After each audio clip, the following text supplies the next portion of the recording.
But one of the operations, we wanted to have that as more priority.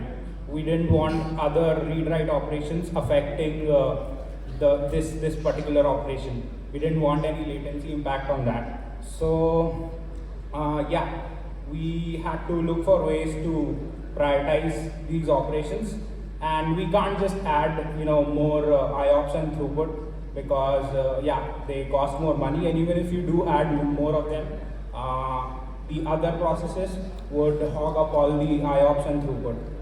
And in most cases, we saw that IOPS was the bottleneck. So yeah, the things that you can do to limit IO operation speed are these options, and I'll go through them. So, but primarily there are like two levers that you can control. You can either control the speed of the IO operations itself, the IOPS, or you can control the bandwidth. And with these different options, some of them you get to control both of them, and with some of them you can only control like one of them. So in my case, I wanted to actually delete files, and when I would go on to do that, the rm command would simply take up all the disk IOPS, and if I would run the iostat command, I would see CPU wait at 100% usage, and that would affect the actual workload, which was our #1 priority. So yeah, the first option was to use the find command, get the list of files, remove them one by one, but you can add a sleep timer in between. Your script can sleep for a while, but this works for small files, because what you're actually controlling here is the IOPS speed, but you're not controlling the bandwidth here. If the file size is too large, then it will use up all the bandwidth available and not leave anything else for the other processes. The second option we have is use rsync. You can use rsync for all kinds of things like moving files, reading files, and use it with a bandwidth flag. So it has an option to limit bandwidth, but again, what happens here is you're controlling the other thing. You're controlling the bandwidth, but you're not able to control the IOPS. So you may still end up hitting the IO operations limit. Also, the way the bandwidth flag is implemented with rsync is that after it writes a data block, it then checks whether the speed is in check or not.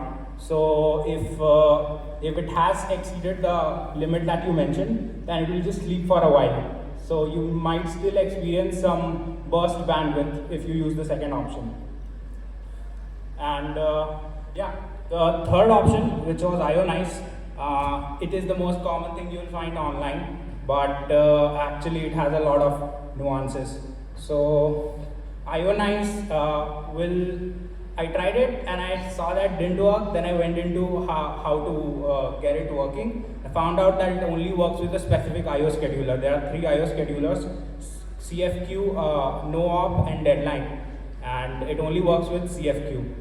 So that was one of the problem, and you'll also see CPU being completely used, CPU stuck in IO wait stage for all the time, and again, the same problem that you have with disk, you now have with CPU also. So also I found out that IO schedulers are not really much of a benefit when you're using SSDs. So that's another thing. And the last option was C groups. So C groups, you can do it manually, you can use any tool, or you can use a container runtime also, Docker containerd, and mention IO limits or bandwidth. You can control both of them together. But there's some nuance with that also. With V1 and V2, like C groups V1, you will run into issues because it doesn't impose the disk limitations at the level of write back cache. So yeah, those are some things, and yeah, that's basically something I wanted to share. That's about it.